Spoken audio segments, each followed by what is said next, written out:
Since October 7, 2023, Israeli military raids and settler violence has surged in the occupied West Bank. Hundreds of Palestinians have been killed and thousands injured.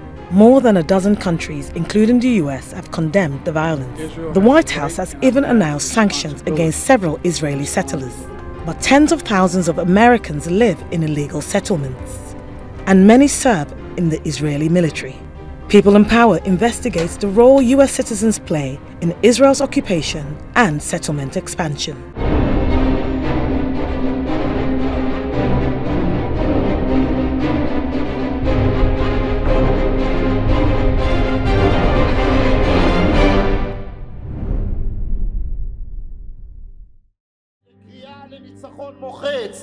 חיילינו הגיבורים חייבים לשמוע את הקריאה שלנו בעזה.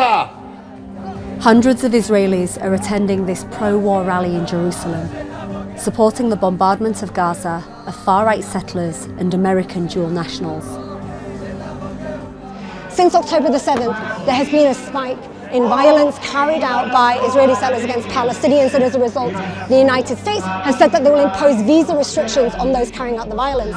But some Palestinians say that this doesn't go far enough, because the relationship between the United States, the occupation, and settlers runs deep. ראש הממשלה והקבינט המלחמה חייבים לשמוע את הקריאה והדרישה שלנו לניצחון מוחלט. אויבינו הרבים חייבים לשמוע ולהבין שעם ישראל ינצח וישמיד את כל מי שינסה לפגוע בו. ניצחון! ניצחון! In February 2024, after mounting pressure, US President Joe Biden issued an executive order sanctioning 4 Israeli settlers accused of violence and intimidation against Palestinians. Since then, more settlers and settlements have been added to the list. But the US remains Israel's closest political ally and continues to give it more military aid than any other country in the world. Mr. President, you're meeting with our united war cabinet to lead Israel to victory. Israel has the right, and I would add responsibility, to respond to the slaughter of their people. And we will ensure Israel has what it needs to defend itself against these terrorists.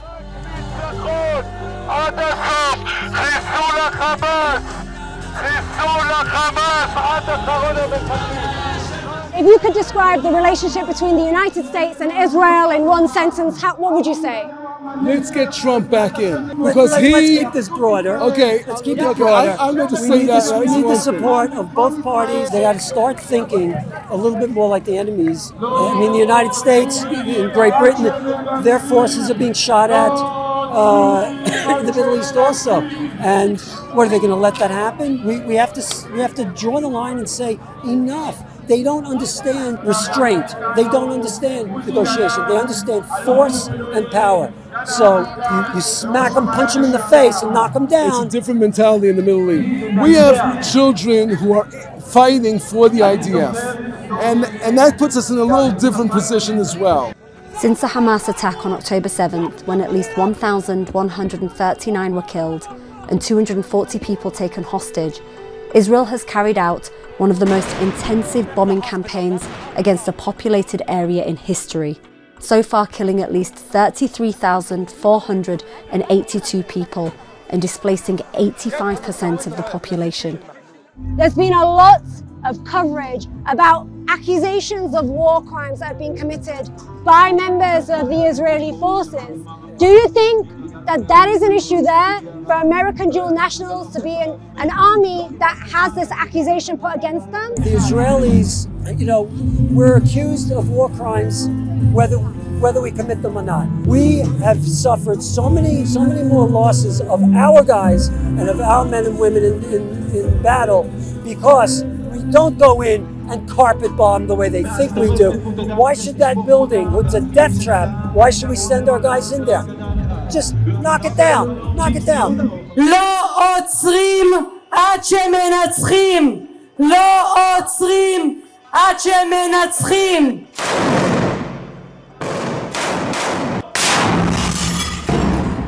Human rights groups accuse the Israeli military of collective punishment, arbitrary executions, torture and starvation. Israel continues to blame Hamas for its actions, while the US vetoed multiple calls by the UN for a ceasefire. And despite Biden's executive order, Palestinians living under occupation say they face increasing restrictions on movement, while settlers accused of violence enjoy near impunity. Settlers are Israeli citizens who live in the West Bank and East Jerusalem, Palestinian territory which has been occupied by Israel since 1967. There are now around 700,000 settlers. The 3 million Palestinians there are ruled under military law.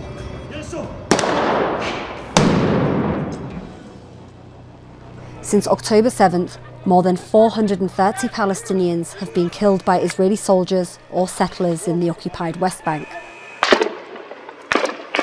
29-year-old Zakaria Al-Adra lives in Msafiriyata, a collection of Palestinian villages which have faced years of attacks and systematic forced displacement by Israeli settlers and the military. On the 13th of October, a settler shot him in the stomach. He now has trouble walking and eating and is in constant pain. There's a cell phone video of the attack.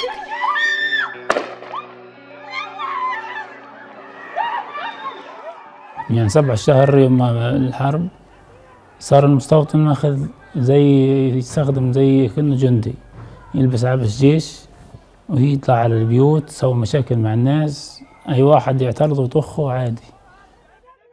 شي منطقة زللوا الحرية فيها. هو حامل سلاحه في ايده هيك ماشي. ضربني بسلاحه هون، اطلق النار وطخني في صدر من المنطقة هذه. Can you describe that moment? Did you know what was happening to you? الرصاص اللي طخه يعني مش رصاص عادي، يعني كمان الرصاص الدمدم هذا اسمه بنفجر فجر.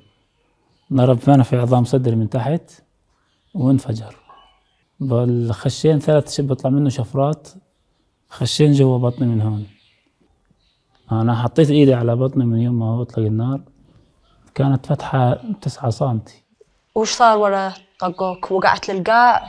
وقعت على الأرض، يعني أنا ما كنت شايف، يعني بعدين شفت الدنيا كلها سمرة، يعني أنا مش شايف ولا إيش الحين. بعاني شوي، أنا امبارح روحت من المستشفى الساعة، في المستشفى 82 يوم، أنا ما شفت أطفالي من مرة. يعني مصدق أخذ ثقة خلاص، أخذ حريته إنه هذا بيشتغل بده إياه الحين. Zakaria says the shooter came from the direction of Havat Ma'on, an illegal outpost in the southern Hebron Hills. Rights groups say it has a history of violent harassment of Palestinians, yet according to recent media reports, has received private US funding. This isn't uncommon. US residents have funneled millions of dollars of tax-deductible donations into illegal settlements, which violate international law and play a significant role in the expulsion of Palestinians from their land. Around 20 kilometres north is Hebron City, one of the starkest symbols of the occupation. It's home to around 200,000 Palestinians and 1,000 settlers. Hagit Ofran monitors settlements and their expansion for Israeli campaign group Peace Now. In order to protect this small group of settlers inside a Palestinian city, the Israeli army sealed a whole neighborhood from the presence of Palestinians. The heart of the old city, where you had all the shops, are closed for 30 years already for Palestinians. And there are parts of the streets that they are not even allowed to walk. Since October 7, the whole area became even more restricted. For instance, as I was walking up here, I saw a Palestinian house where the roof of it is taken as a military post. What, so they just take over the roof of their home and... They have a military order, it's called the seizure order, and the commander is saying, I need this property for the security of the area, and I take it temporarily. So this family has to eat, sleep, go about their day while there is an occupying force on their roof? Sometimes it's not only on the roof, sometimes it can be in the next room. All of it is for the security needs. Suddenly, our interview is interrupted. So every time we do an interview, we're met with soldiers. They are sent here, I believe, to check if we are a threat or whatever. I need to see your ID, please. You have authorization from the Israeli government to be here? They know that we're here. It's okay that you're telling me, but we need authorization. Yeah, but I'm just, as well, just so you know. Tell the guy here not to film us. If they sent here terrorists from Al Jazeera, we have to make sure you're not. Where's your accent from? Michigan. Michigan, okay. After checking our documents, they finally left. What was really interesting is I just spoke to one of the soldiers and he told me that he was from Michigan and a dual national. How many of these settlements that you're talking about are funded by US residents? We cannot really know how much money is going directly from funds or charities, American charities, to settlements. There are many settlements that get funds from charities in America. You can also look at, the Americans give Israel X amount of billions for our security, so it frees X amount of billions for other causes for Israel. So you can say that it's indirectly support the settlements. Do you think that there's any desire to try and limit people living on land that is deemed illegal internationally? I don't see this still in the United States, any big opposition to the very settlements. What we saw is like the first step, and I think it's not insignificant. It is an important step, and it puts a lot of political pressure within Israel, and it's bringing the issue of settler violence to the headlines in Israel, which is something very, very significant. But of course, this will not end the occupation.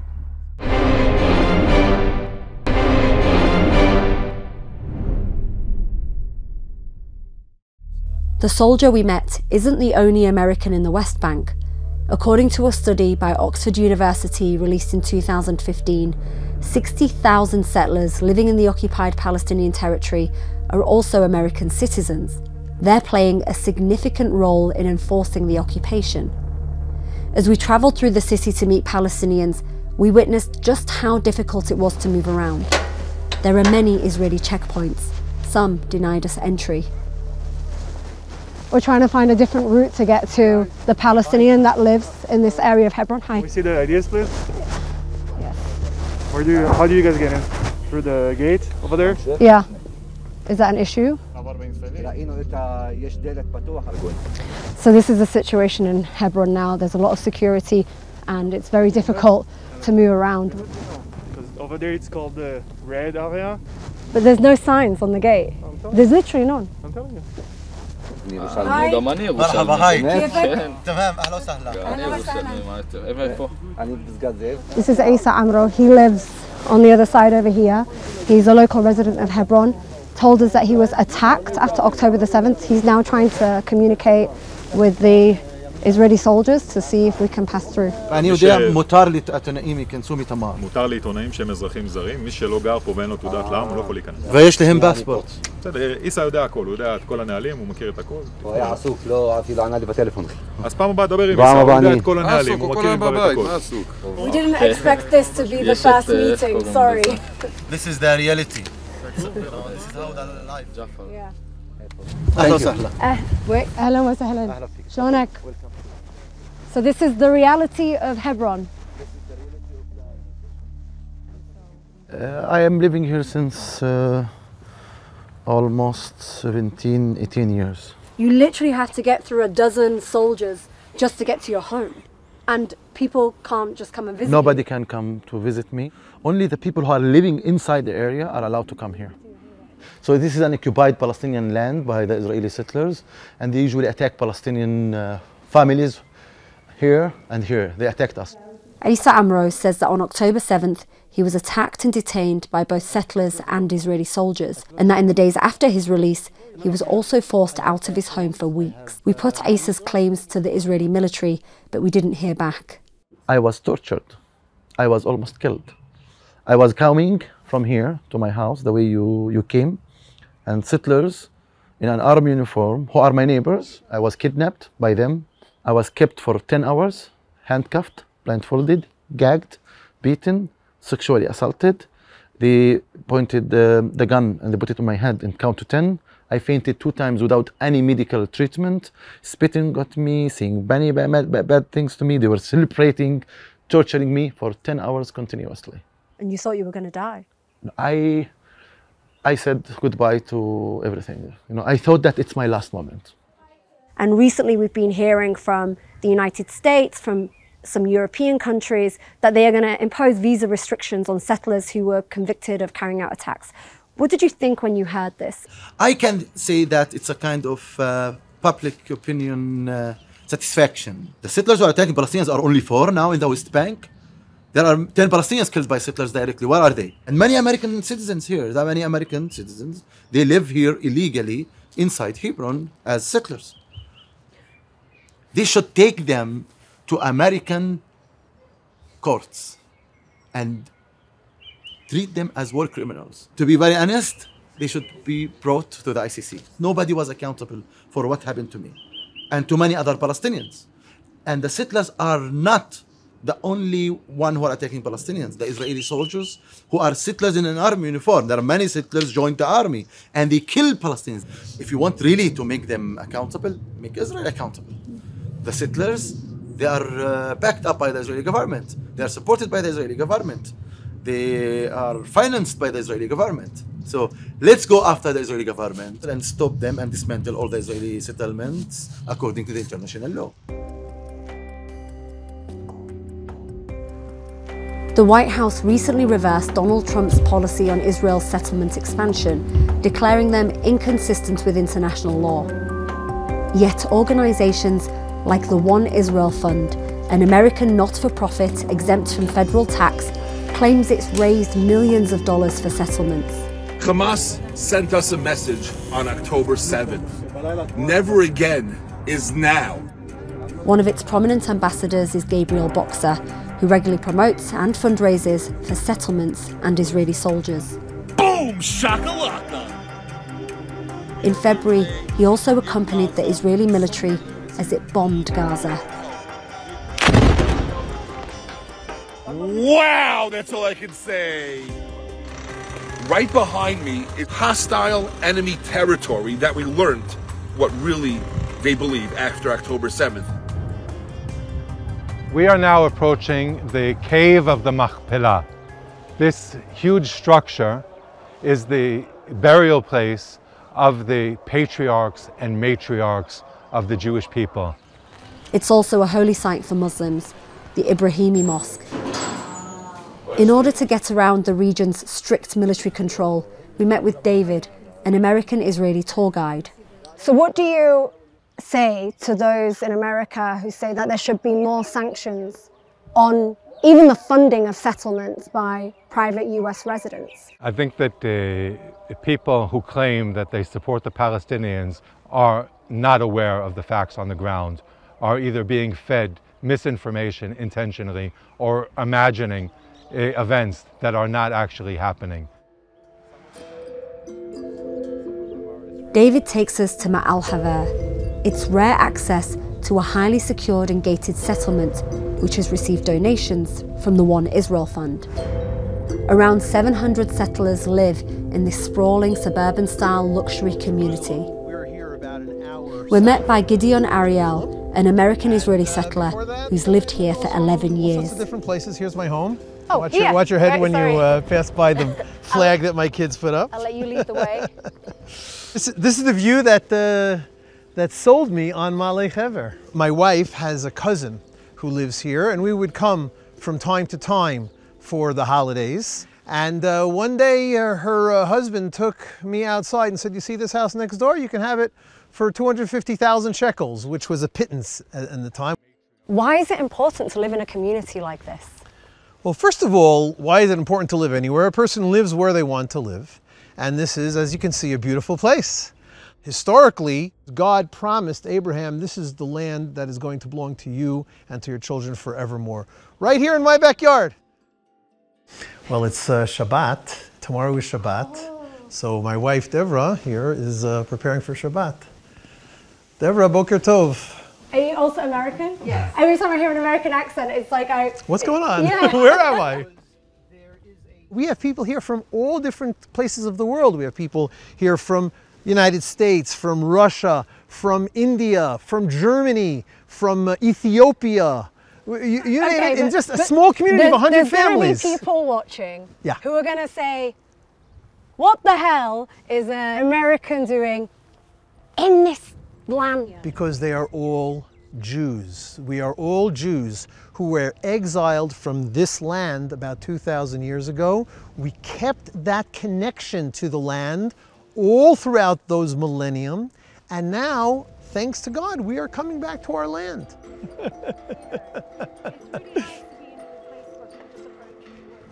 If the United Nations says that there has been a significant increase in attacks from settlers, and then also, as this area is called by the United Nations, an occupation that is illegal under the Geneva Convention, then it is only right for the United States to take action. How do you respond to that? It is not illegal for me to raise my children here. I'm not bothering anybody else. This land never belonged to anybody else. It was always state land. We're going to decide what's best for us. We've established a state which is thriving, which is helping people all over the world, and nobody's going to tell us what we can do or what we can't do. I'm sorry. Israeli rights groups say part of the settlement is built on private Palestinian land. In August, around 500 meters away, settlers from an unknown location, armed with M16 rifles, were filmed physically assaulting a Palestinian farmer. How would you feel about potentially having Palestinians live here? This specific community is a small community and it wants to stay a small community. And we're also all religious Jews over here. So not here, but in other places? Yeah, in general. However, it's very important that Jews stay the majority, and even though we believe in democracy, very much so, we believe in the only place for Jews to live and call it their own. The UN describes settlements and the displacement of Palestinians as a major obstacle to peace in the region. At the heart of this obstacle are American citizens and groups like the One Israel Fund. One of the settlers accused of violence and sanctioned by both the US and the UK is Bar Yusuf, shown here on the One Israel Fund website, thanking them for donating a drone. These are the guys who are really responsible for preventing terror and saving lives and fighting the bad guys. Funding is often used to support Israeli paramilitary groups with surveillance equipment like drones, vehicles and helmets. Missing a lot of equipment they needed before, but now, because of all the donations, they've been able to receive a lot of stuff they wanted. And thank God we will be improving the security of all Judea and Samaria. So thank you all. Thank you very much. In the US, there's increasing pressure to explicitly ban the funding of settlements by groups like the One Israel Fund, who did not respond to our repeated requests for comment. For now, American dollars continue to fund settlements and soldiers, while Palestinians like Asa bear the brunt of the occupation. There is a drone up here just now. Do you think they know we're doing an interview? What is this? Israeli settlers, they have drones to film us, to intimidate us, to spy on us, and now it's only on us. So they're filming us? They are filming us now. It happens almost every day. Whenever I have visitors, I have journalists who are here, it's a kind of that we are watching you. What do you think America needs to do? America needs to work hard to punish the Israeli government, to punish the Israeli settlers' leaders, and to punish the Israeli settlement organizations and NGOs, and even to start with themselves first, to stop the $3.8 billion aid to the Israeli military every year, and make it conditional on ending the Israeli occupation and ending the Israeli settler violence and ending the Israeli apartheid here. And they should start with their own people to stop them from funding the Israeli settlers terrorists here. It's really important that this should start first in their own countries according to their legal system.